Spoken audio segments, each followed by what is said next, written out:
Om Shanti. Good morning. आज बाबा की 13 जुलाई 2022 की वाणी है। आज देखिए डेट कितनी अच्छी है। 13 माना सब कुछ तेरा। हे भगवान, ये तन भी तेरा, मन भी तेरा, धन भी तेरा, सब कुछ तेरा। तेरा तुझको अर्पण, क्या लागे मेरा। मंदिर में जाकर के भगवान से यही तो कहते हैं ना, लेकिन अपने दिल से पूछें, सच्चाई से पूछें कि क्या जो हम वायदा करते हैं वो हम पूरा करते हैं, सचमुच तेरा करते हैं, या सिर्फ मंदिर के चार दीवारी के अंदर तेरा, बाकी सब मेरा। आज बाबा ने सुनाया कि इस देह के भान को भूल जाओ। देह अभिमान और देह का भान, जहां भान है वहां मैंपन है। भान अर्थात मैं बहुत सुंदर हूँ, मैं बहुत बिजनेस वाला हूँ, मैं ये हूँ, मैं रूपवान हूँ। इस 5 तत्वों के शरीर, इस मिट्टी के पुतले पे इतना भान, इतना मैंपन क्यों, इतना गरूर क्यों। ये तो फिर भी यही खत्म हो जाना है, साथ तो जाना नहीं है, ज्यादा से ज्यादा शमशान तक। उसके बाद जो चीज हमारे साथ जाएगी उस चीज का शुद्ध अभिमान रखना है। मैं मास्टर सर्वशक्तिवान हूं, मैं एक श्रेष्ठ आत्मा हूँ, मैं पवित्र आत्मा हूँ, मैं भगवान की आज्ञाकारी वफादार आत्मा हूँ। इसका सम्मान रखें ना। जो चीज खत्म होने वाली है, जो चीज मिटने वाली है, उस मिटने वाली चीज का क्या भान रखना। साथ साथ बाबा ने कहा कि एक नास्तिक बच्चे होते हैं, एक आस्तिक होते हैं।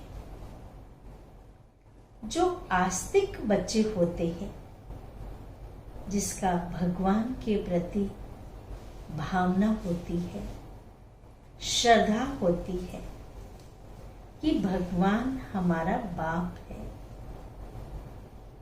वो पिता है, वो सर्व संबंधों के साथ हमारे साथ है, तो वो सबको बाप का परिचय देते रहेंगे।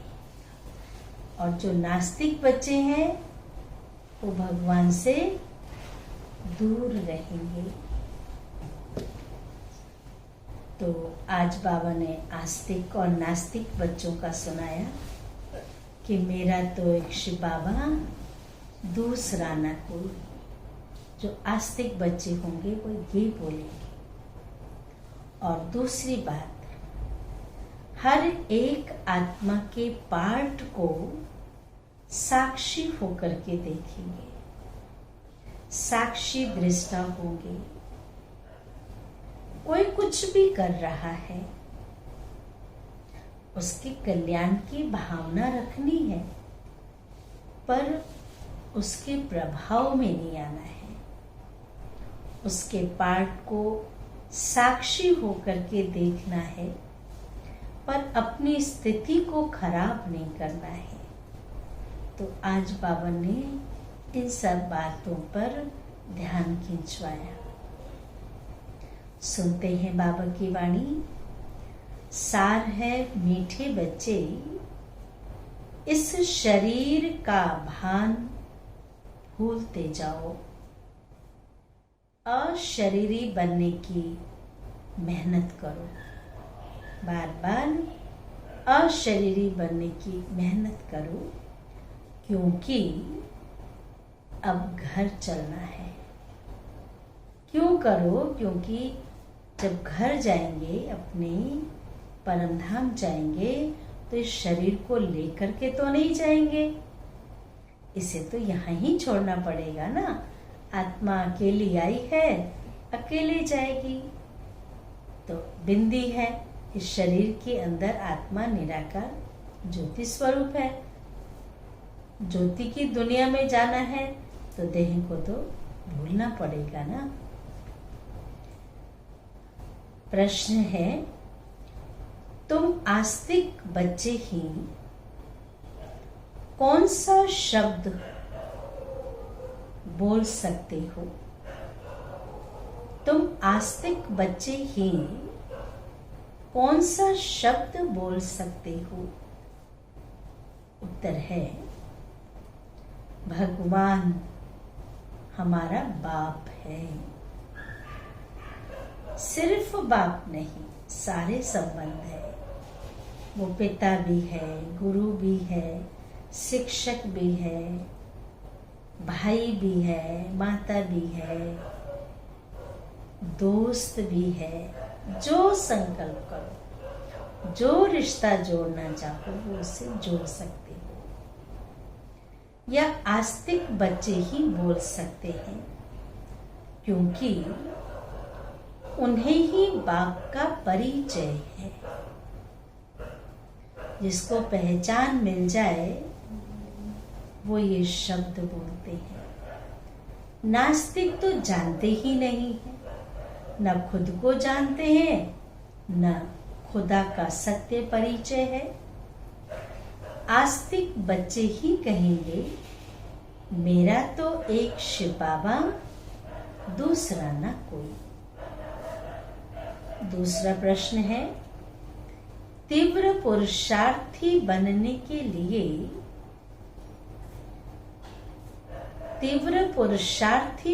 के लिए कौन सी स्थिति चाहिए?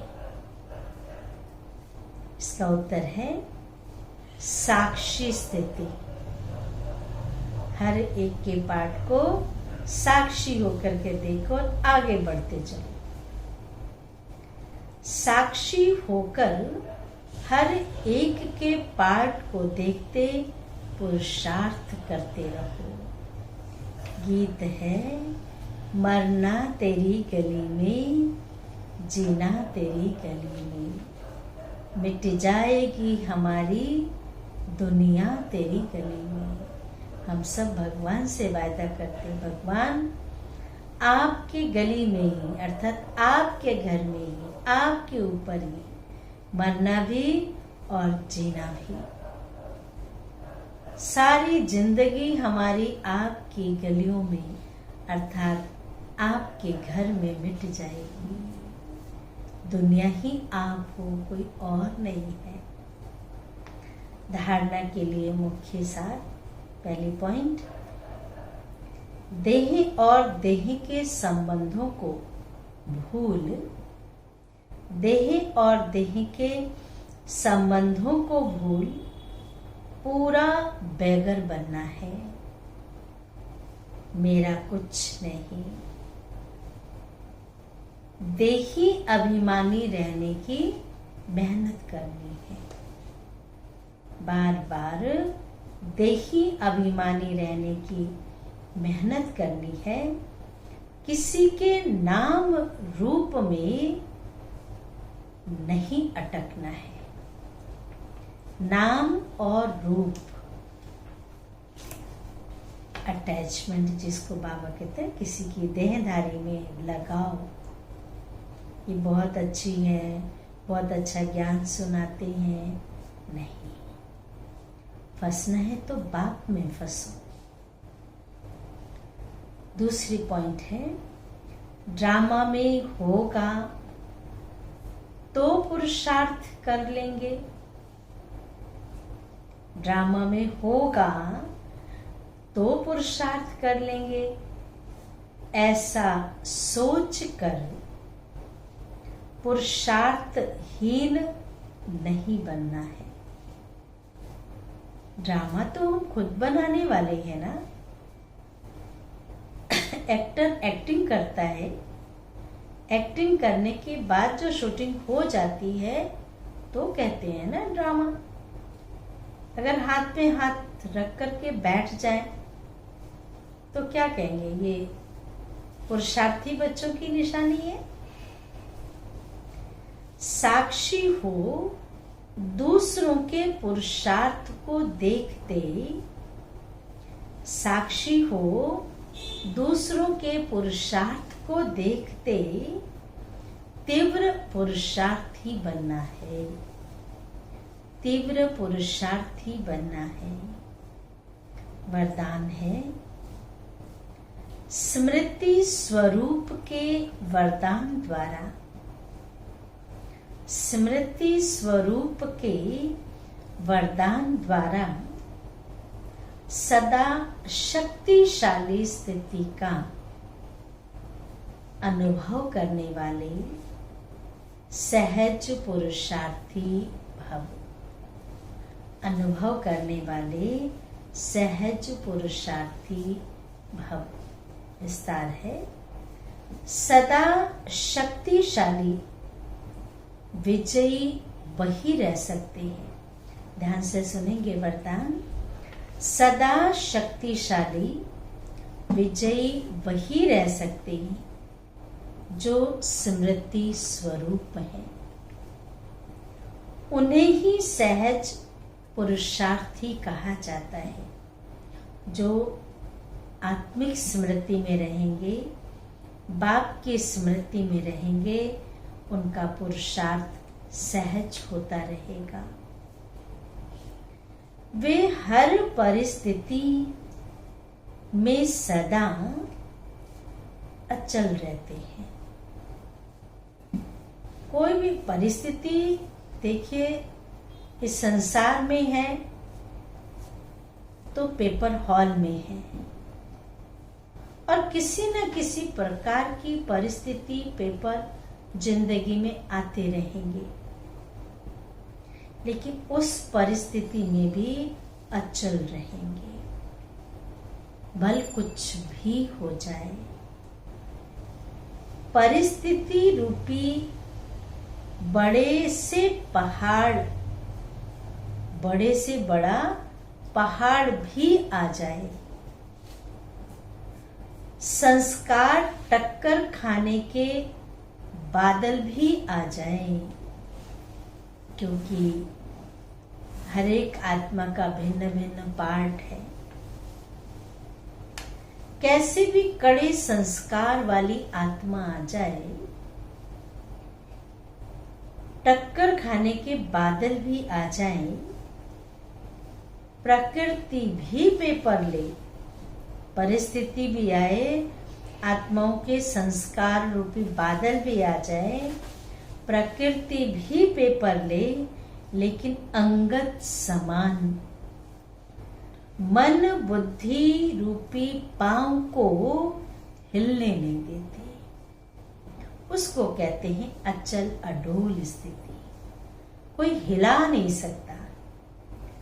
बीती की हलचल को भी कई बार क्या होता है, जो पास्ट हो जाती हैं बातें, हम उसको बार बार रिवाइज करते हैं और उस बात को रिवाइज करके हलचल में आ जाते हैं।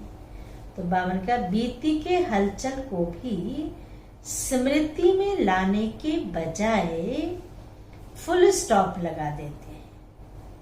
जो हुआ ड्रामा, बिंदी लगा दो, उसका बीती बातों का चिंतन नहीं करो। उनके पास कभी भी अलबेलापन आ नहीं सकता। आलस्य, अलबेलापन, सुस्ती, निराशा ये पुरुषार्थहीन की निशानी है।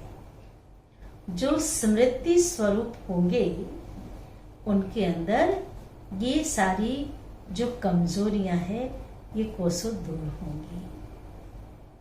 स्लोगन है, ज्ञान की पराकाष्ठा पर पहुंचना है।